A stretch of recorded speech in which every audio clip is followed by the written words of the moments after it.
Buenas noches a todos. ¿Me escuchan?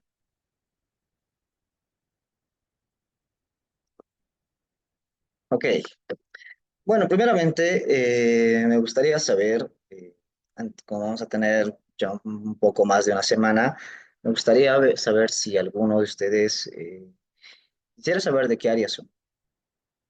Si algunos son estudiantes de arquitectura, ingeniería civil o ingeniería eléctrica, o son técnicos, o quisiera saber a qué se dedican o qué es lo que han estudiado, para saber qué tal estamos en tema de base y ver qué tanto podemos, si puedo ir a irme a cosas mucho más grandes o ver formas de cómo explicarlo para que me entiendan mejor. Me gustaría que me pongan de qué área son, si son ingenieros y si han terminado de estudiar ingeniería civil, arquitectura, tal, ¿no?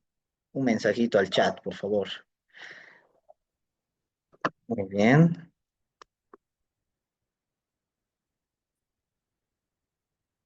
Ingeniería electrónica, ingeniería civil. ¿Qué más tenemos en el grupo? Ingeniería eléctrica, Yolanda. Ingeniería electromecánica, Richard. Oh, qué bien. Ingeniería electromecánica, Hader. Bien. Estudiante de arquitectura. Ya tenemos arquitectura. ¿Qué más? Ingeniería eléctrica. Y si alguien no tiene nada que ver con el área, igual, póngalo por favor. Ingeniería eléctrica, ingeniería civil, ingeniería eléctrica, Cristian, muy bien. ¿Alguien más? A ver, Sandra, Karen, a ver qué nombres más hay. Roger, creo que no participó.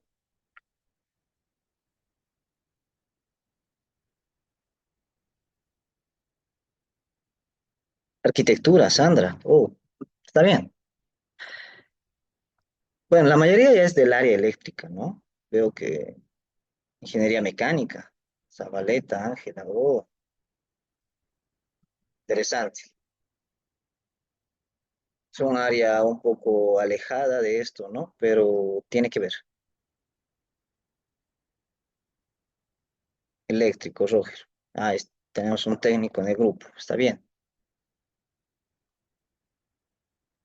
Ok, la mayoría es del área eléctrica, pero también tengo del área de arquitectura y mecánica civil.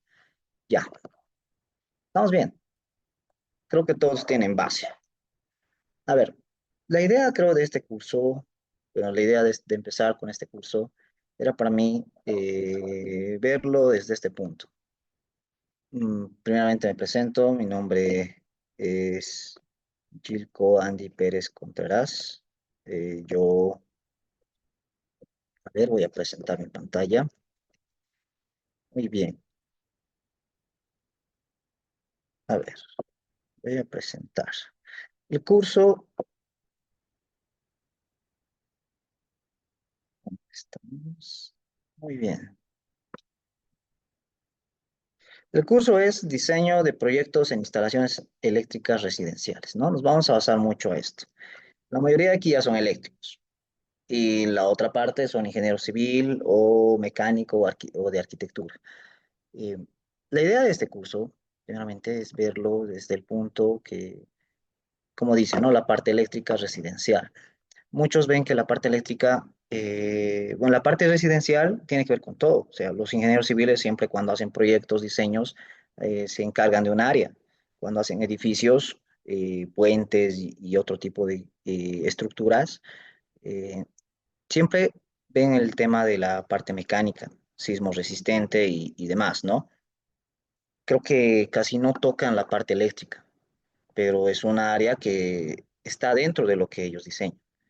En cambio, en arquitectura, según tengo entendido, llevan la materia de instalaciones eléctricas, pero lo ven desde un punto un poco más técnico y más para renders, ¿no? Y los ingenieros eléctricos, pues, tanto eléctricos, electrónicos o electromecánicos, pues lo vemos desde la parte más de diseño en cálculo. lo vemos más desde esa parte. Vemos la parte más matemática, más funcional, más de gestión.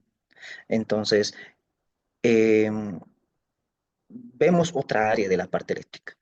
Y los técnicos pues ven la parte más operativa, la parte más de muy poco hacen análisis, más el análisis es del ingeniero eléctrico, el electromecánico o electrónico, ¿no?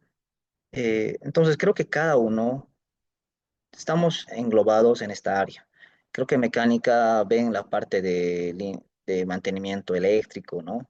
En parte cuando hablamos motores, pero esa es del área industrial, ¿no? Cuando hablamos de área eléctrica residencial, nos basamos más a viviendas, a edificios, a locales comerciales, a diseño luminotécnico, a mantenimientos en viviendas, en condominios, a nivel, todo lugar donde sea habitable por personas. Y en esos hay automatización. Generalmente los electromecánicos son los más capos y los electrónicos en tema de automatización, pero más en el área industrial. Muy poco ven la parte residencial. Y creo la idea de este curso es tratar de ver un poco más de cada uno de estos. O sea, mm, tanto el eléctrico ve la parte de análisis, cálculo, diseño, cálculo de cargas, todo eso ya maneja, pero siéndolo sincero, un ingeniero eléctrico o electromecánico o electrónico no maneja renders, no maneja la parte operativa como el técnico y no conoce la parte de análisis luminotécnico en 3D o aplicables en diferentes áreas locales. De la misma manera, un arquitecto ve la parte de estética, ve la parte de decoraciones, ve la parte de renders y diseños en 3D, pero no maneja como el ingeniero eléctrico la parte de cálculo, memoria de cálculo, no ve la parte eh, de, de planos eléctricos así bien específicos, funcionales bajo normativa. Tampoco maneja la parte de presupuestos como tal. Sí manejan presupuestos, pero no en el área exacta, ¿no? De la misma manera, el ingeniero civil, o sea, ve la parte estructural igual que el mecánico, pero poco o nada conoce de la parte eléctrica residencial. Sin embargo, se chocan en algún momento. Entonces, creo que la idea de aquí, creo que la idea de este curso es más presentarles. Quisiera presentarles un poco de lo que ve el arquitecto, lo que ve el ingeniero, lo que ve el técnico, lo que ve el arquitecto y tratar de unirlo en uno solo para poder diseñar un proyecto lo más integral posible, porque, pero basado en el área residencial. Por esa razón, o sea, me gusta que me hayan dicho, o sea, de qué áreas son.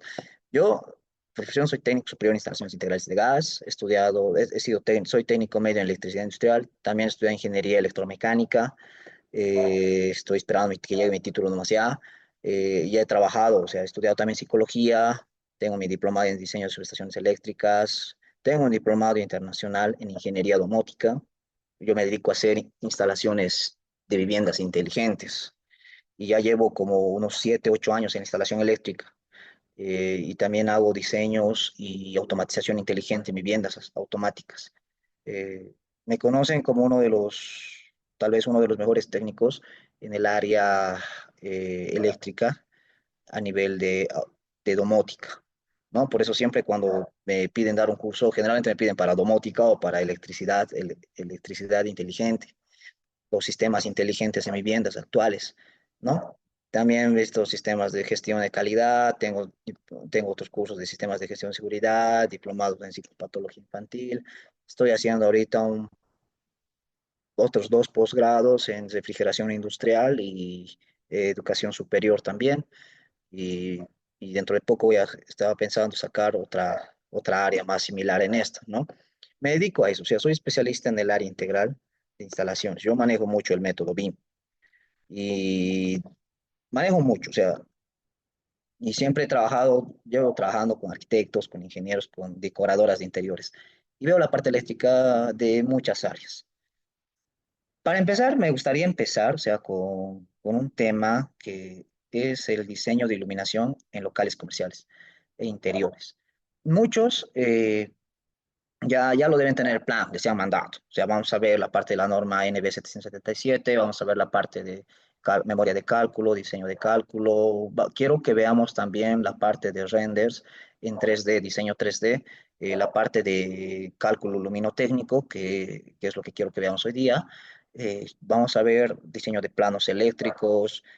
Quiero que tengamos presupuestos actuales de cuánto está la mano de obra, tanto para técnico como para ingeniero y, o sea, también ver la parte de diseño de planos, más que todo en 2D, pero también hacer simulación de flujo luminotécnico con Dialux, ¿no? Y también tocar un poco de lo que es la automatización inteligente, lo que es la parte de la domótica. Eh, entonces, va a ser unas semanas, unos días muy productivos para todos, creo yo. Si no se han terminado de escribir, me recomiendo escribirse porque ya he dado varios cursos de estos y este curso engloba casi todos los que he dado, pero los estoy resumiendo en un solo curso. Entonces, me gustaría empezar con esto. Vamos a ver iluminación, todo lo que tiene que ver con eso. Ok, para empezar, si tienen alguna pregunta, alguna duda, escríbanlo al chat. O sea, siempre me gusta, o sea, si es que no lo escriben, no se van perdiendo, se van olvidando y al final no saben qué preguntar. Generalmente la última media hora, 15 minutos, 20 minutos les dejo para preguntas a full. Pero si quieren, si ya tienen alguna duda en el proceso, mejor lo escriben en el chat y les voy a ir respondiendo en el paso, así también no nos perdemos. Aunque todos ya conocen la parte eléctrica, la mayoría son ingenieros eléctricos, electromecánicos. Creo que voy a empezar un poco con lo que es la parte de lo que más debería de ver un decorador de interiores, ¿no? Es un poco la parte estética y lo voy a vincular mucho a la parte de cálculo que haría un ingeniero eléctrico. Y quiero empezar con esto, de las luminarias, ¿no? Para aquellos que no conocen mucho. Todos, desde un principio, manejamos las primeras luminarias, lámparas que existieron en la parte eléctrica. Primero, las dos ciencias, las dos ingenierías madre son la ingeniería eléctrica y la ingeniería mecánica. A partir de estas dos ingenierías madre es que se dio la revolución industrial. Y a partir de eso es que se van desarrollando y desglosando las demás ingenierías, ya haciéndose más especialidades. Y para manejar la parte eléctrica, eh, la primera lámpara que manejaron fue la primera que se creó, pues fue la lámpara incandescente, que muchas las hemos conocido y tal vez hasta ahora la seguimos viendo. Las lámparas incandescentes son estas famosas lámparas amarillas que ustedes lo conocen, tienen filamento, tienen un gas de relleno, tienen hilos conductores, tienen una ampolla, soporte, vástago y el casquillo. Estas lámparas tienen una resistencia acá, tienen un material tan fuerte que aquí adentro hace corte eléctrico y se genera un arco. Pero al tener todo encapsulado, esto saben los ingenieros bien, al tener todo esto encapsulado y no haber oxígeno adentro, pues no existe la combustión. Es por eso que empieza a brillar el material y se va reflectando. Al hacer esto, de esta idea parten todas las lámparas. Un flujo luminoso. Estas tienen un flujo luminoso de entre 10 a 17 lumens por vatio. El flujo luminoso es la capacidad de intensidad de luz que me puede dar en un ambiente, que me puede dar un material en cierto ambiente, ¿no? El material, este material es de un material de vidrio de filamento de tungsteno. ¿Cómo funciona? Pues la electricidad pasa a través del filamento de tungsteno que se calienta y emite la luz, ¿no? Pero como no hay oxígeno dentro, entonces no hay combustión. Entonces empieza a brillar y se genera un arco eléctrico interno. Y eso se usa mucho en lugares de hogares, luces de acento y explicaciones decorativas. Recomendaciones. No se recomiendan para uso general debido a su baja eficiencia energética. Consideran alternativas más eficientes como LED o CFL. No es recomendable usar mucho en viviendas eléctricas actualmente por el tema del alto consumo y la baja capacidad de luminosidad, de iluminación. Y estas vienen en color cálido. Siempre ha sido color cálido. Y si tiene otro color, generalmente lo pintaban de otro color. La lámpara, luego después de eso aparecieron las lámparas fluorescentes, ¿no? Estas tienen un flujo de entre 15 a 25 lumens por vatio. Eso todos conocemos. Bueno, los que son del área conocen, ¿no? Material, tubo de vidrio con filamento de tungsteno y un gas halógeno. Funciona similar a las incandescentes. Estas generalmente fueron diseñadas para dar luz blanca. Primero aparecieron estas, luego estas. Recomendaciones: se suelen ofrecer una luz de alta calidad y son útiles en aplicaciones que necesitan buena producción de color debido a que es blanco. Ahorita vamos a ver por qué usar una luz blanca y en qué caso usar una luz cálida. Entonces, se consideran opciones más eficientes para un uso prolongado. Es la idea. El tema del consumo eléctrico es menor por el tema de que si las incandescentes me dan de entre 10 a 17 lumens por vatio, las fluorescentes me dan entre 15 a 25. Si yo tengo 10 vatios, ponele un ejemplo, me daría alrededor 10 por 15, luego 10 por 25, pues ya tendría 200 lumens. Y si tuviera en esto, pues 10 por 10, solo tendría 100 a 150 lumens. Entonces tendría casi el doble con esto. Por eso es que estos brillan más y ahorraban energía. Por eso ahí han nacido los famosos focos ahorradores, ¿no? Sin embargo, ya están de lado. Luego han aparecido las lámparas de neón, que estas lámparas de neón dan entre 10 a 20 lumens. Donde se usan más son más para aplicaciones decorativas y señalización. Esa es la idea. Por eso es que las lámparas de neón eran usadas más para decoración, para resaltar detalles, para hacer decoloraciones. Mucho se usaba en discotecas, en bueno, lugares comerciales como un motel, una heladería, un lugar temático, ¿no? Un bar, que tengan colores bajos, pero que resalten. O temas de lugares de arte. No son ideales para iluminación general debido a su baja eficiencia. Es lo mismo que el incandescente. Es mucho menor incluso. Pero lo llamativo de esto era que ya podías dar diferentes colores. ¿Cómo lo aplicaban en tema de diseño? Pues en tema de diseño, pues yo lo implementaría las incandescentes, por ejemplo, para hacer, por ejemplo, caminos luminosos, pasajes románticos, para generar un lugar de tranquilidad y calidez, para cocinas, para lugares candeleros, bares, cafeterías, por el tema de que eh, eh, al no tener tanta intensidad, se puede usar de una forma un poco más decorativa. Las fluorescentes, en cambio, tienen mayor brillo que las anteriores, pero es luz blanca. La luz blanca generalmente se usa así. La luz blanca lo correcto es usar en lugares como oficinas, lugares de trabajo, y las incandescentes, lugares de descanso, lugares de ocio, ¿no? Entonces, por esas razones, las fluorescentes más han debido ver y sigue habiendo en las universidades, en los salones, en los pasillos, en lugares de reuniones, en oficinas, en algunos coliseos. Por ejemplo, en el Alemán Santa María todavía siguen habiendo estos. Aún no se están terminando de cambiar. Eh, y el neón, pues, en discotecas para hacer este tipo de detalles, ¿no? Flujos así más resaltantes, llamativos. Esto es, por ejemplo, en un restaurante romántico, generalmente de esos elegantes. Esto es en una entrada de una discoteca. Así se los aplica, ¿no? Lo ideal es trabajarlo así. Pero ya, eso es algo que ya tal vez ha pasado de moda por el tema del alto consumo. Actualmente, ¿cómo se hacen los proyectos? Trabajamos con estas tres.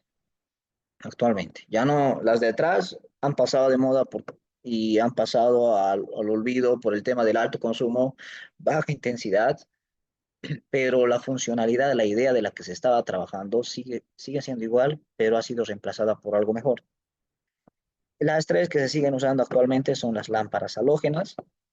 Estas lámparas halógenas tienen entre 15 a 25 lumens por vatio, tienen un material de tubo de vidrio con filamento, eh, tiene una mejor eficiencia que las anteriores, que las incandescentes. Miren, la incandescente era de 10 a 17, esta tiene de 15 a 25. pero al tener unos vidrios compactos reflectantes, aumenta la intensidad de brillo. Estas más han sido usadas en tema de automóviles, tema donde se ofrece una luz alta, de alta calidad. Son muy útiles en aplicaciones que necesitan buena producción de color y consideran opciones más eficientes a un uso prolongado. Muy usados en tema de cafés, bares, en el automóvil mismo, ¿no? Luego están las lámparas de descarga de alta intensidad, que son los famosos reflectores, muchos lo conocen como reflectores estos. Estos son de entre 60 a 150 lumens por vatio. Tienen mucha capacidad de brillo. Em, Son excelentes para aplicaciones exteriores y de gran escala. Tienen tiempos de encendido y apagado más largos que las LEDs. Tardan en encenderse, pero la intensidad de brillo es mucho más fuerte. Siguen habiendo y en el estadio, pues no sé, estimo que de aquí, a ver si alguien viene de otro país, lo escribe en el chat, pero creo que la mayoría somos de Bolivia, ¿no? Yo soy de Cochabamba. Y que en Cochabamba, en el estadio Félix Capriles, siguen habiendo este tipo de lámparas y son fuertes. Pero las que se han usado este último y han pasado al olvido la parte de los fluorescentes y los incandescentes, incluso las de neón, fueron pasadas al olvido por el tema de esto, ¿no? Las lámparas LEDs. El LED significa diodo emisor de luz. Este LED tiene entre 80 a 120 lumens por vatio. O sea, en un fluorescente tiene entre 15 a 25. Tengo, por ejemplo, 10 vatios. 10 vatios con 25, que es lo máximo, máxima capacidad, digamos. Tenía 250 lumens. Pero yo con solo 3 vatios, ponerle que sea 100, puedo tener 300 lumens. O sea que con un LED yo me ahorro entre la tercera a la quinta parte del consumo de luz de un foco aurorioso. Y el brillo es incluso igual o mayor. Por esas razones que las lámparas LED trabajan, son mucho más eficientes por el tema de la capacidad de lumen por vatio. Tienen mucha mayor capacidad de iluminación, menor consumo energético, mm, y por esas razones que los conductores para hacer un diseño bajan a la hora de hacer un diseño. La norma NB 777, que es la norma actual que está en tema de Bolivia, recién se acaba de actualizar en junio, julio del 2024. Recién lo han aplicado el tema de los LEDs, porque en la última norma no había el tema de LED, seguían con diseño de fluorescentes, con incandescentes. Recién lo han implicado, pero no lo han visto muy a detalle, o sea, no lo ven muy a detalle y no viene la siguiente lámpara que les voy a mostrar ahorita. Todos piensan que los LEDs son lo mejor, pero eso ya, los LEDs es pasado desde el 2017 para abajo. Desde el 2017 para abajo ya no es tan usado. Sí es usado, sí, el LED, pero por gente que no conoce mucho cómo aplicarlo y lo sigue usando. Pero hay una lámpara mucho mejor que esto, ¿ya? Entonces, en tema de LED, es mucho más ideal para la mayoría de aplicaciones debido a alta eficiencia energética, a larga vida útil, mantenimiento. Selecciona LEDs de un buen índice de producción, cromática para aplicaciones donde la calidad de luz es muy importante. Por eso son a nivel de diseño, sí, a nivel estético. eh, Generalmente, la mayoría de estas fotos son fotos que son trabajos, ex trabajos míos que yo realizo. Entonces, por ejemplo, las halógenas. Las halógenas en un café bar. El brillo es mucho más eficiente, el tono cálido lo hace ver como un lugar de restaurante mucho más agradable y de más confort. No es tan fuerte, pero es mucho más eficiente que la incandescente y consume menor luz y te da mayor brillo. Y un tono mucho más claro, más limpio que el otro. Y se puede aumentar el tema del brillo gracias a estas campanas que me permiten a mí eh, reflectar de mayor eficiencia el brillo de la luz. Las HID pues son más usadas para exteriores. por los LEDs, rieles de spot, para lugares de tiendas, ¿sí? Para calles, faroles, para hacer luz indirecta en los jardines, patios exteriores y demás. Y los LEDs, pues hoy en día, por ejemplo, tiras LEDs, esto es en una discoteca, tiras LEDs como luz indirecta, tiras LEDs con LEDs difusores en salas y dormitorios, techos, LED difusores con luz indirectas en drywall, en muebles, en, en focos directos, indirectos, en diseños con diagonales, en tiras LEDs, en espejos inteligentes, en gradas, en ripados, en muebles, en bares y demás cosas, ¿no? El LED me permite a mí a darle un mayor brillo, tener menor consumo de energético y es mucho más estético. Por esa razón, pero la tendencia hoy en día no es el LED, es la famosa lámpara de fibra óptica. No sé si algunos lo han conocido, la fibra óptica, pero esto ya está desde el año 2015 aquí en Bolivia. Muy poco le han dado importancia esas veces. Hasta ahorita hay pocos personajes que entregan este tipo de material acá. Pero, por ejemplo, las lámparas de fibra óptica me permiten dar interiores, iluminación decorativa, cielos falsos, techos estrellados, por ejemplo, ¿no? Son los techos estrellados, ya que estas tienen fibras y pueden disminuir y simular estrellas en el techo, creando un ambiente de nocturno mágico. También se usan en paredes o elementos arquitectónicos. ¿Para qué? Para resaltar detalles arquitectónicos y crear efectos visuales. O sea, esto yo lo he usado mucho en tema de, sí, en techos falsos, estrellados, en dormitorios, para simular techos, eh, como si estuvieras viendo estrellas, el mismo firmamento, ¿no? En piscinas, ya que estas no transmiten energía eléctrica, son mucho más seguras. Eh, y también se pueden usar a nivel exterior. Se moja el agua, el viento no le hace nada. Son ambientes para entretenidos, para cines, casas, salones de juegos, para crear un ambiente envolvente y temático. Salas de exposiciones para destacar obras de arte o elementos de diseño para vislumbrar. También usado para vitrinas, estantes, eh, en exteriores para jardines y espacios exteriores como caminos, sendas, eh, fibra óptica se puede usar para iluminar caminos sin cables visibles, es lo bueno, proporcionando un aspecto limpio y seguro. O sea, por más de que llueva, no se va a hacer nada de este material. Fuentes, características acuáticas. Pueden estar incluso dentro de una piscina acuática o en tema de vidrios eh, y en pisos flotantes, pero con vidrio. Entonces, te da un aspecto mucho más ya, tranquilo, elegante y resaltante. Entonces, iluminación de seguridad, porque me permite, o sea, iluminar barandillas, escaleras, fibra óptica, no puede usarse para iluminar barandillas y escalones, aumentando la seguridad sin vislumbrar, ¿no? Es lo bueno. Para ventajas, pues más seguro, es más durable. La desventaja dependen en parte del juego con un LED, sí, pero la distribución es mucho más fácil. Y la fuente de luz es una lámpara de fibra óptica y son mucho más eficientes y se utilizan con fuentes de luz LEDs. Podrían usarse incluso independiente. ¿Ya? Viendo esto, o sea, ¿en qué caso yo usaría una luz blanca y en qué caso yo usaría una luz cálida? Porque esto nunca, cuando he estudiado ingeniería electromecánica, nunca me han dicho en qué caso usar cálida y en qué caso usar blanca. Pero trabajando uno se da cuenta, ¿no? Y estudiando también.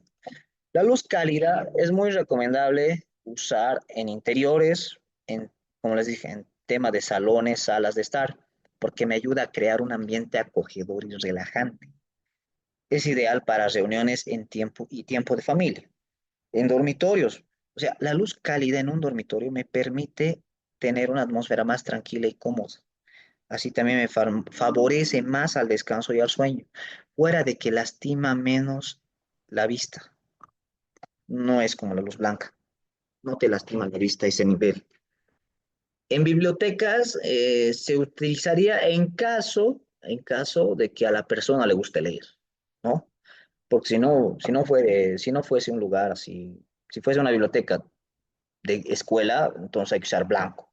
Pero si es una biblioteca interna en mi casa, o a mí me gusta leer y yo tengo una sala de lectura, entonces a mí en ese caso sería una luz cálida porque me promueve un ambiente relajado y cómodo para leer y estudiar. En exteriores, en patios y áreas de descanso, proporciona una atmósfera cálida y acogedora para socializar en el aire libre, en jardines y caminos, ya que crea un ambiente romántico, relajante en áreas al aire libre durante la noche. Beneficios y confort, pues ambiente acogedor es lo que busca, crear un ambiente acogedor. Reduce la fatiga visual, mejora el bienestar y, en recomendaciones, pues es más recomendable usar en espacios residenciales, donde se busca crear atmósferas cómodas y acogedoras, en restaurantes y cafeterías y en tiendas boutique, por ejemplo, ¿no? La luz blanca, en cambio, me permite usar en interiores, por ejemplo, en cocinas, en lugares de trabajo, ¿no? O sea, ya que me facilita la visibilidad y precisión para preparar alimentos. O sea, en un restaurante, una sala de cocina es mucho mejor tener luz blanca, porque así ves de mejor manera si está bien los alimentos y no haces tanto esfuerzo visual, porque al hacer ese esfuerzo visual uno se llegaría a cansar más fácil, ¿no? En oficinas y espacios de trabajo, ya que mejora la concentración y la productividad. Por eso es que una sala de reuniones generalmente se pone luz blanca y van a ver luz blanca en una sala de reuniones. Y si no, se deben estar aburriendo más fácil, ¿no? En baños, porque ofrece una luz clara y precisa en actividades diarias como el afeitado y el maquillaje. O sea, una mujer cuando se maquilla y tiene una luz cálida, el mismo tono del rubor cambia.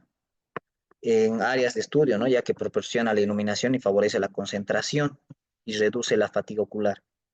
La luz blanca eso me permite, o sea, aumenta la concentración, aumenta la productividad, eh, facilita la visibilidad, no cambia colores y, y es por esa razón que se usa más en lugares de trabajo. En exteriores como áreas de entrada y seguridad, ya que aumenta la visibilidad y mejora la seguridad en entradas, jardines y patios de iluminación y seguridad, ¿no? Porque a mí me permite ver en el tema de que si hay algún intruso tratando de entrar a una casa, ¿no? Recomendable por eso en espacios de trabajos y oficinas, en áreas de cocina, baños, exteriores para seguridad y demás, ¿no? Esa es la idea. O sea, ¿en qué caso usaría en luz cálida? Entonces, una luz cálida siempre en un diseño tendría que proponerlo en lugares donde yo quiera dar lugares de confort, lugares relajados, poco pesados, lugares de descanso, de ocio. ¿Y una luz blanca en qué caso? En el caso de yo querer fomentar la producción. O sea, en una fábrica, en una oficina, en el hospital. Por eso es que los hospitales en los quirófanos siempre van a ver luz blanca. En la escuela, en la biblioteca, en en la cocina y demás. Pero en el área donde uno come, entonces lo más ideal es usar una luz cálida, porque es mucho más confortable, uno siente esa calidez del ambiente y hasta se siente más cómodo y quiere consumir más. Por esa razón que en un bar siempre van a haber tonos bajos de luz y por esa razón es que es mucho más concentrado el ambiente, ¿no? Así me genera mayor cantidad de producción. A ver, basándonos ya un poquito más a conceptos básicos de lo que es la electricidad, o sea, eso es importante. Lo vamos a ver dentro de poco, pero quiero irme a ver, creo que eso es lo que más ve el arquitecto y la decoradora. Y ve otras cosas más que ahorita lo vamos a ver. Pero yéndome un poquito más a lo que ve el técnico y el ingeniero, es más a la parte funcional, a la parte de análisis, ¿no? Entonces, ¿cómo yo creo esto? ¿Cómo yo aplicaría este tipo de luminarias en estos ambientes, ¿no? Lo más importante para aquellos que no conocen, pues siempre los conceptos más básicos, voltaje, corriente, resistencia y potencia.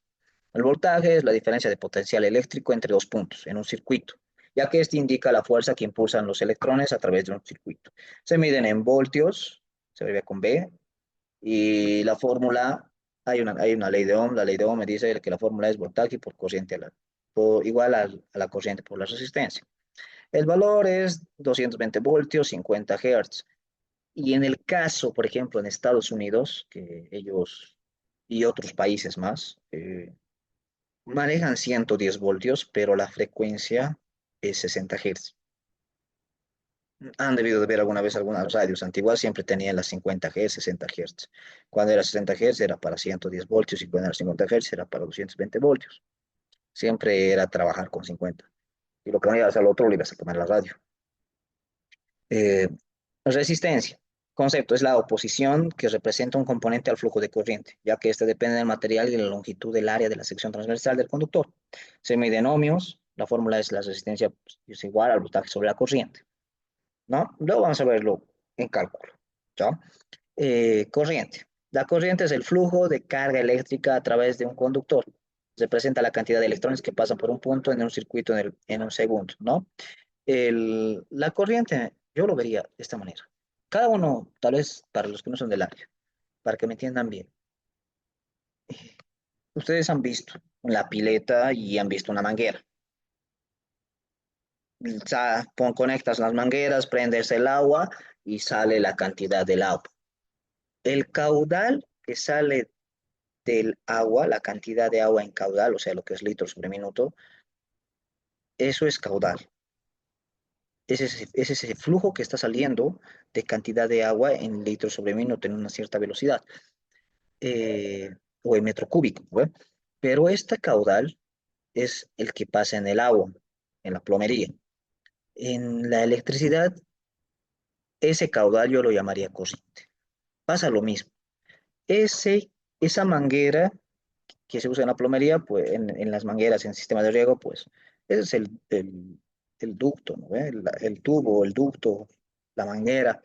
Para la electricidad, nosotros de la misma manera usamos esos conductos. Por eso es que los cables los llaman conductores, porque por esos conductores a mí me permite transmitir el flujo de la corriente a un componente. Entonces, por esas razones que al cable se lo llama conductor, porque tiene igual su encapuchado de goma y el resto es el cable, ¿no?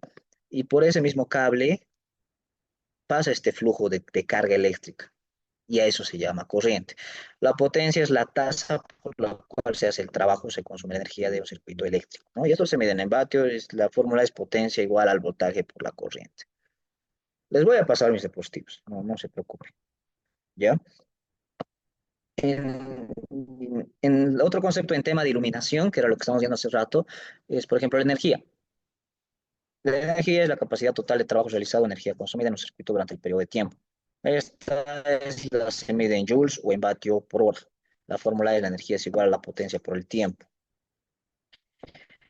En base a esto es lo que sale el tema del consumo eléctrico y en esto nos sale cada vez el FE que en caso de Bolivia nos viene a sacar el tema de precios, ¿no? Luminancia. La luminancia es la cantidad de luz que a mí me permite reflectar la superficie por unidad de área en una dirección específica. Esta unidad se mide por la candela por metro cuadrado. O sea, a mí esto me permite ver la cantidad de luz que va a emitir una lámpara. Para eso me sirve. No cuando hago diseño de lámparas. En algún momento lo voy a usar, ¿no? La corriente igual al área por el coseno de tita. La iluminancia es la cantidad de flujo luminoso de un índice sobre la superficie. Esta se mide en lux, ¿no? Y la temperatura y el color es muy importante por el tema de que describe el color de una luz emitida y estas tienen una cierta temperatura. La temperatura de color que determina a partir del espectro de la luz emitida por la fuente. Y no tiene una fórmula directa para su cálculo, pero se mide con un espectrofómetro y se especifica por el fabricante. Eso en caso de instrumentación, pero yo puedo simularlo. ¿Cómo lo simulo? Gracias a ciertas personas que me han puesto a preguntar en esto, pues en el Dialux Evo a mí me permite ver esto, ¿no? Hacer simulación en este tipo. En la parte eléctrica, muchos ya lo conocen, entonces los que ya son eléctricos o electrónicos, hay dos sistemas de alimentación. Uno es el sistema delta y el otro es el sistema estrella, ¿ya?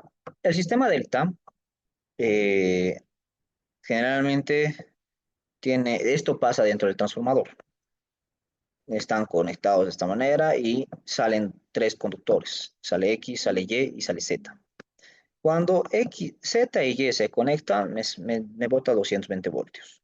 Cuando Y X se conectan, me bota 220 voltios. Pero si yo juntara los tres, me tendría 380 voltios. Esto en el sistema delta. Las tres son líneas. Eso es lo que quiero que me entiendan. Las tres son líneas. Línea uno, línea 2, línea 3. O RST o XYZ. Las tres son líneas. Línea uno, línea 2, línea 3. En el tema del sistema estrella, viene X, Y y Z. Cuando X con Z se juntan, si yo juntara X con Z, me tendría 380 voltios. Si yo juntara Y con Z, tendría 380 voltios. Pero en el medio de este transformador sale un cuarto conductor, una cuarta entrada, que este es el neutro. Este neutro, si yo junto con la primera línea, me va a dar 220 voltios. Si yo junto el neutro con la segunda línea, voy a tener 220 voltios. Y si junto el neutro con la tercera línea, voy a tener 220 voltios. Y si junto neutro con una línea y otra línea, igualmente voy a tener 380 voltios. Pero si junto las tres líneas, voy a tener alrededor de unos 700 voltios. Por eso siempre cuando hacemos un trifásico, tienes que conectar un neutro y dos líneas. Si no, el sistema se va a quemar. Y en un sistema delta, pues tengo que considerar las tres líneas sí o sí, porque no tengo neutro. En este caso no existe el neutro. Por teoría, el neutro no tiene carga. El neutro es cero. En la vida real, en la vida real, esto solo sabemos los técnicos que trabajamos y tal vez algunos ingenieros que vemos y estamos constantemente trabajando en esta área. El neutro, si es una máquina de un transformador nuevo, puede que no tenga carga, pero en algún momento hay un diferencial de fase y existe cierta carga en el neutro. De hecho, el transformador se va defectuando con el tiempo y el neutro empieza a botar cierta carga, muy pequeña, pero te bota. Entonces, pero es mínimo. Muchos dicen que el neutro nunca tiene energía. Yo, por experiencia y porque sé que esto pasa, les diría que el neutro sí en algún momento llega a tener energía, por el diferencial de fase, por el desgaste de la máquina, por disfuncionalidades y también porque la fase en algún momento da ondas y alterna, por eso es corriente alterna. Hay dos corrientes, corriente alterna y corriente continua. Y la corriente que nosotros usamos en las viviendas es corriente alterna, siempre va a alternar. Entonces, en uno de esos puede pasar al neutro y el neutro va a tener energía en algún momento y se va a llenar de carga. Eso es lo que yo les digo, ¿no? Eh, Siendo ese el caso, en mi caso, la mayoría de ¿cómo yo encendería un foco entonces? Hemos visto las lámparas. ¿Cómo yo las encendería? Yo necesitaría, en ese caso, un neutro y una línea o fase. Se les llama línea o fase a estas que están saliendo desde mi transformador, que me están llegando a mi vivienda, a mi casa, pues se llama línea fase. Y el neutro, pues es el que sale de aquí. Estoy hablando para el sistema estrella. Para mi sistema estrella aquí tengo un neutro y aquí tengo una línea. Si yo junto neutro con línea, tengo 220 voltios. Si yo tengo 220 voltios, cualquier artefacto me va a funcionar. Una lámpara me va a encender siempre y cuando tenga entre 216 a 230 voltios más o menos. La teoría nos dice que te bota 220 voltios. En la vida real nunca nos bota eso. Difícilmente van a ver una casa que te bote 220 voltios. Pero existe, hay casas que tienen 220 voltios. En ese caso, o sea, tengo un interruptor. Si yo tengo un neutro, se supone que el neutro no tiene carga, eso dice la teoría, pero mi fase sí tiene. Entonces, si yo junto los dos, tengo 220 voltios. Entonces, ¿para qué yo usaría el tema del circuito? Esto ya es circuito eléctrico, como yo prendo un foco. Para yo poder controlar esto, uso un interruptor, ¿no? Este interruptor. El interruptor se llama interruptor porque a mí me permite abrir circuito. porque interrumpe, y al abrir circuito, interrumpe el flujo de la corriente. Por eso se llama interruptor. El neutro siempre va a ir directo al foco. Siempre, toda la vida el neutro va directo al foco. La línea, en cambio, saco mi línea y bajo hasta mi interruptor. En mi interruptor, si ven aquí la imagen, mi interruptor tiene una palanca interna que en algún momento cuando yo le enciendo, hace contacto y la corriente pasa por acá y pasa al otro conductor y cierra el circuito y llega a 220 voltios a mi lámpara. Cuando yo lo apago, ¡pac! Mi palanca se abre el circuito y la corriente llega hasta acá y como está abierto y no está conectado este cable, este otro cable no tiene corriente. Y el neutro se supone que no tendría que tener corriente, entonces el foco está apagado por completo. Esa es la idea, ¿no? Para eso yo uso un interruptor. En caso de un circuito de un interruptor doble, pues uso este circuito de acá.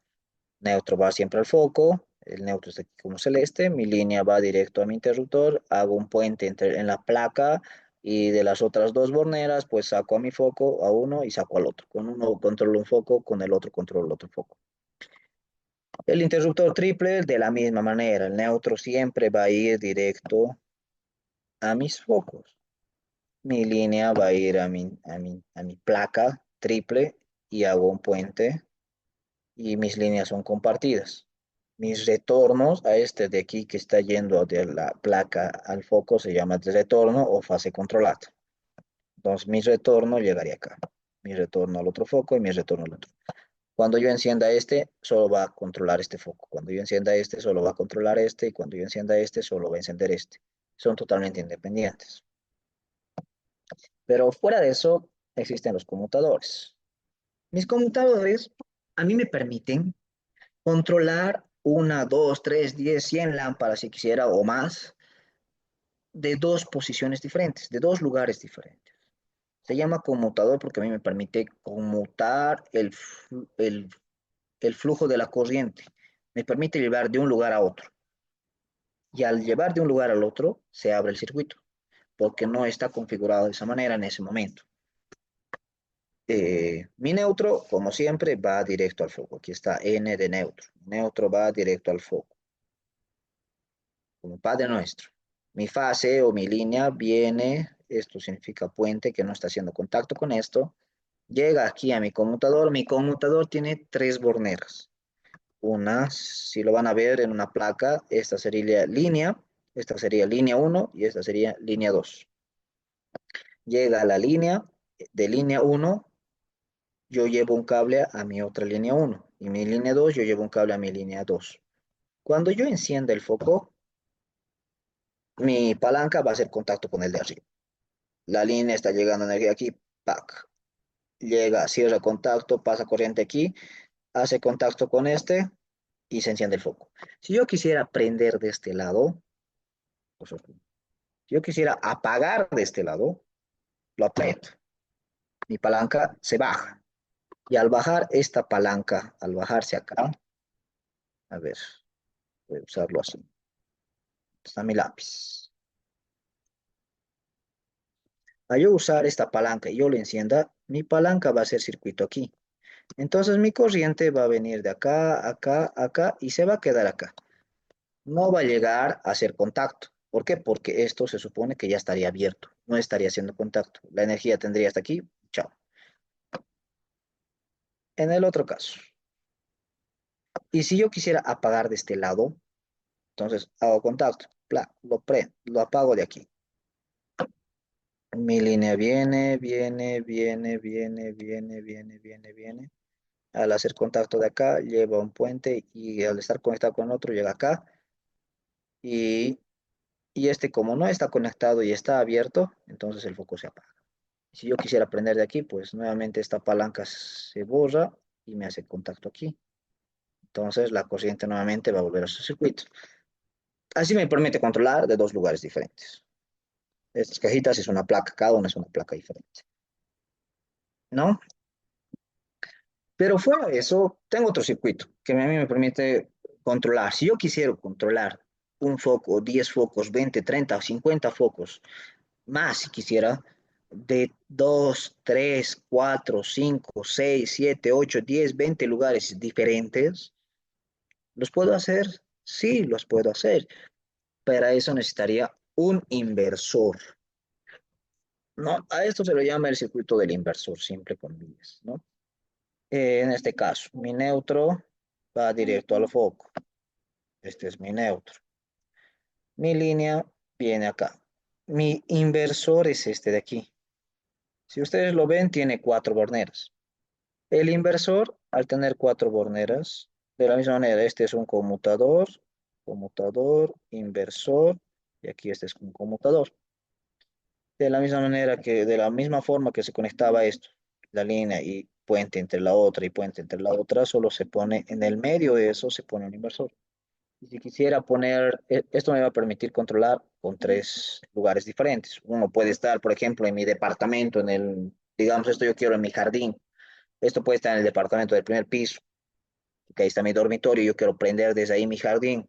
El otro puede estar en la entrada. Cuando uno entre, quiera entrar y prenderlo, pues lo va a poder prender. Y el otro podría estar, qué sé yo, tal vez tengo un guardia, entonces mi guardia desde su local, desde su área, podría encender y apagar incluso las luces. Para eso me sirve. Y de la misma manera, si fuera un restaurante y tiene dos, tres puertas la cocina, puedo ponerle uno en cada puerta. Me permite controlar la misma cantidad de focos, ¿no? Luego está el tema del sensor de movimiento. Estos sensores a mí me permiten, estos de acá, este sensor tiene una configuración electrónica y este sensor a mí me permite, este sensor siempre va a tener la energía de 220 voltios, ¿ya? Voy a borrar esto porque no me está gustando. El sensor siempre va a tener 220 voltios, ¿ya? Siempre, cualquier sensor o dispositivo electrónico que me permita tener un control extra va a tener 220 voltios. Y esto tiene que ver con los interruptores domóticos. Los interruptores domóticos tienen 220 voltios de entrada. Los sensores de movimiento tienen, las fotocélulas tienen. Mi neutro va directo al foco como siempre, pero también mi neutro viene al sensor. Mi fase va al sensor. Este sensor me va a permitir controlar como si fuera un interruptor la palanca de mi línea a mi retorno. Cuando haya movimiento, va a haber aquí como un interruptor que va a activar la línea y nuevamente va a haber energía en el retorno. No hay movimiento, pues se desactiva y se abre el circuito. Esa es la configuración que tiene el sensor de movimiento. La conexión fase y neutro van al sensor, el neutro va al foco y el retorno del sensor me va al foco. Eh, en el caso de que yo quisiera, por ejemplo, hacerle un interruptor mixto, por ejemplo, un interruptor con un enchufe, pues tengo que llevar neutro y línea al enchufe y mi línea y mi retorno llevaría al foco. En un lugar más de 3D manejaría este plano, ¿no? En los tubos estarían esta cantidad de cables. Y vamos a ver en planos, ¿no? Para que me entiendas. Ya saben, si tienes dudas, preguntas, pónganlo en el chat, escriban, voy a ir respondiendo mientras vaya viendo preguntas. Pero estos son los circuitos que nos han enseñado a todos como técnicos o como ingenieros o como arquitectos o otras personas que han visto materia en instalaciones eléctricas. Siempre nos han mostrado estos circuitos. Algunos ni siquiera nos han mostrado el sensor de movimiento. La verdad, yo cuando he estudiado no sabía el circuito del sensor de movimiento, pero sí el de la fotocélula. Entonces sí tenía esto. Trabajando la he visto.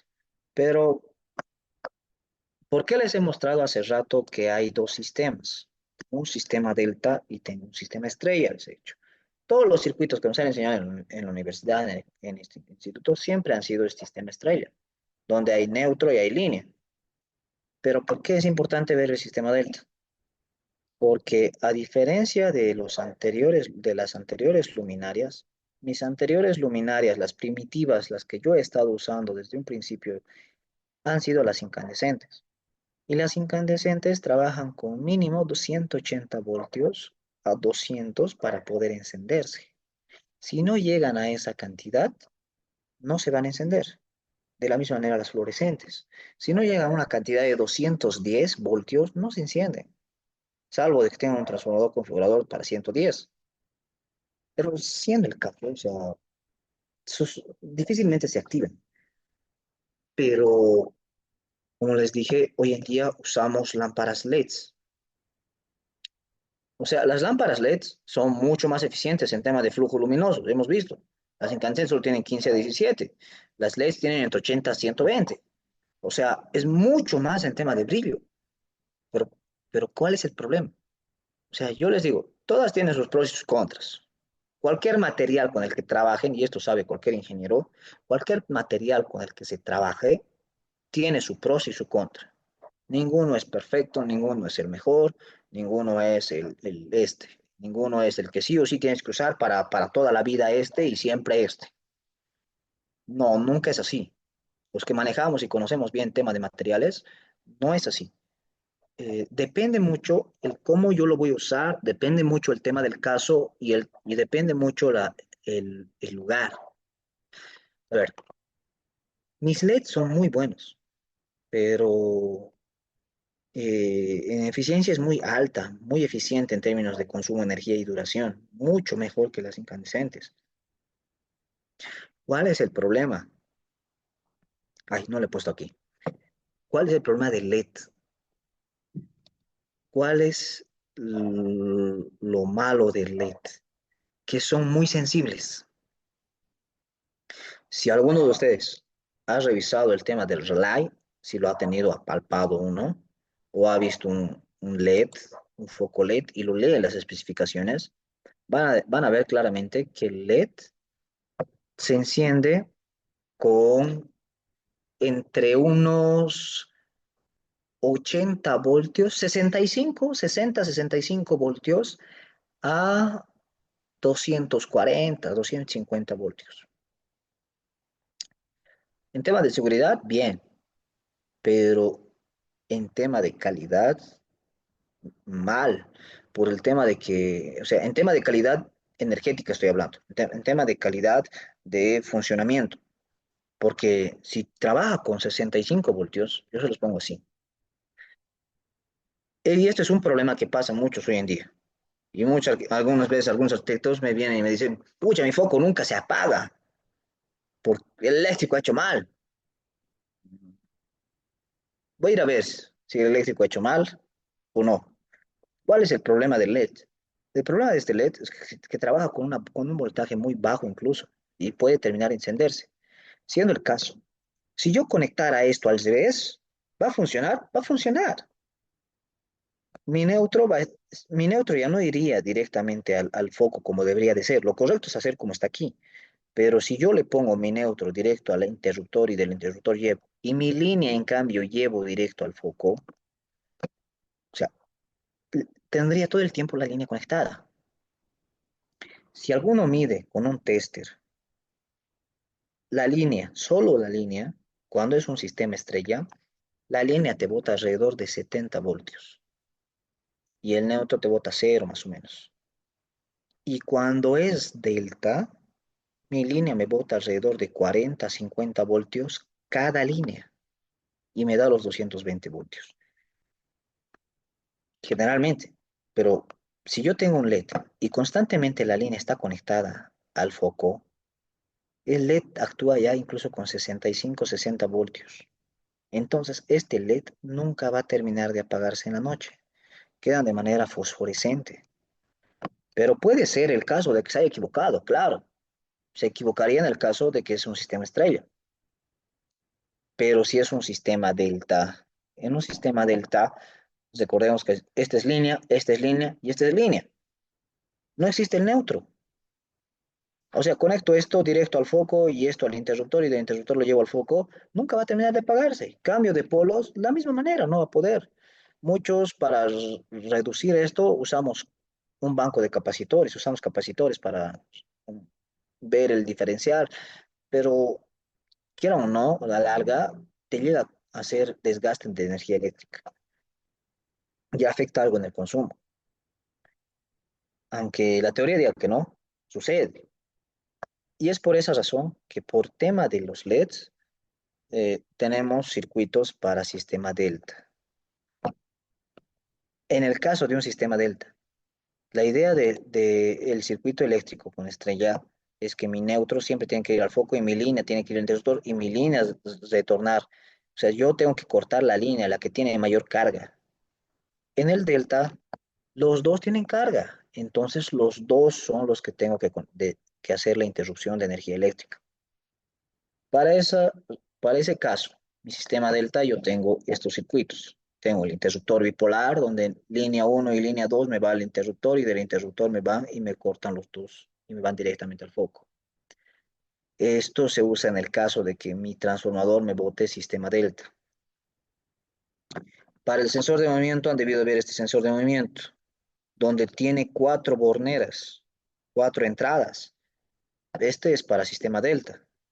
Entra línea uno, línea 2 y me bota línea uno, línea 2. O un conmutador bipolar. Línea uno, línea 2 entran acá. Tiene dos celdas que están separadas, que están juntas, pero internamente están separadas. Y los dos contados, primera línea con primera, segunda con segunda, en la primera, y de la misma manera, primera con primera, segunda con segunda, y mi retorno, y ambos retornos del primera línea, pues retorno me va al foco, y del segundo me va al foco. Hago esto y asunto arreglado. Nunca más voy a tener problemas con el tema de que el foco nunca termina de apagarse. Que es algo que muchos arquitectos han debido de pelear muchas veces, ¿no? Es muy importante eso. Aquí le estoy dejando algunas tablas. Esas tablas, por ejemplo, ¿qué tanto de brillo necesitaría en un local comercial? Por ejemplo, un vestuario necesita por lo menos mínimo unos 100 lux, una gomería, unos 100 lux, un almacenaje, un surtidor entre 200 lux. eh, Tendría una sala de autopista mínimo, como mínimo necesitaría una sala de esterilidad, una mesa de trabajo como 400, un lugar de ortodoncia. La iluminación bucal localizada tendría que ser alrededor de 2000 lux para poder ver incluso interno dentro de la boca. Yo tengo que prever la cantidad de lux para diseñar esa máquina. Para iluminación desde almacenes activos grafito, entonces 400. Iluminación localizada para oficinas, alrededor de 700 lux. Para lavanderías de planchados, 200. Para departamentos de obstétrica, alrededor de 400 lux. Para cirugía necesito mínimo 300. Para oficinas de trabajo en hall público, 200. Para cartografía, proyectos, dibujos detallados, una oficina de arquitecto tendría que tener alrededor de unos 750 lux. Contaduría, tabulaciones, libros, entre 500 lux. Bancos de la misma manera. Para gimnasios, unos 300. Para iluminación suplementaria, unos 7000.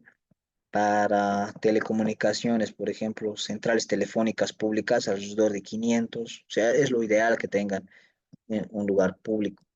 Inspecciones de esterilización para hospitales, para lugares de secados, panaderías, envasados, embotelladoras de vino, para lugares decorados de botellas entre 300 lux, turbinas de trituración, almacenajes, área industrial, área metalúrgica, área de tarea visual y trabajo, soldadura. Para soldadura mínimo tendría que tener 300 y así sucesivamente, ¿no?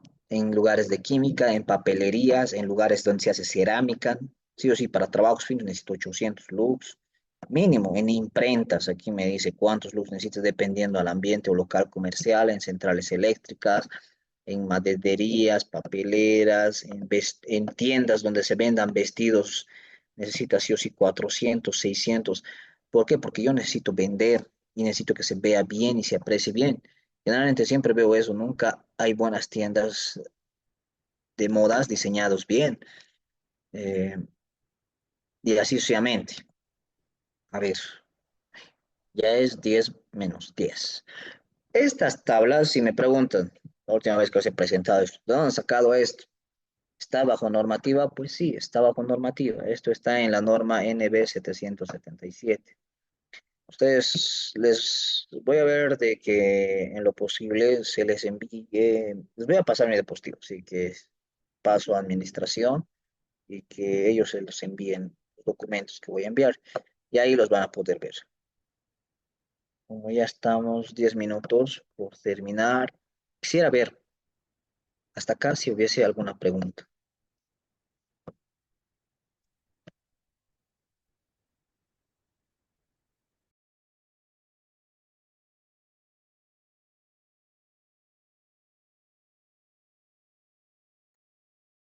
¿Una pregunta, alguna consulta? Así que dice, está claro. Porque en base a esto vamos a hacer diseño luminotécnico y en base a esto voy a hacer planos. Quiero alguna pregunta, duda. Ay, no sé, ¿hay dudas? ¿Lo explico también? O, o no me han estado atendiendo todos. A ver, creo que si no hay dudas o preguntas, creo que podríamos quedar acá, ¿no? Parece que está bien explicado todo, claro. Allá, ok, allá. Para el diseño se va a utilizar ambos tipos de conexión, estrella y delta. Eh, Vamos a hacer un ejemplo con delta. Lo ideal cuando hagas un proyecto, por ejemplo, la Sociedad de Ingenieros de Bolivia, a mí me pide siempre el tema si yo voy a hacer un diseño para, para, para presentar proyectos. Para presentar proyectos, a mí me permite, sí o sí te pide con sistema estrella. En la vida real hay lugares donde está Delta. De hecho, aquí en Bolivia, todo lo que es casco viejo es sistema Delta. La mayoría es sistema Delta. Y si quieres hacer un edificio en el centro de la ciudad, tendrías que entregar tu proyecto con Delta. O por lo menos tú en tu planificación de costos, presupuestos, tendrías que revisar de que realmente es Delta. Porque si no, no te va a salir el tema de material. Vas a salir gastando más. En tema del curso, vamos a ver. Veamos un ejemplo con Delta. La mayoría de las casas nuevas son estrella. Otra duda, pregunta.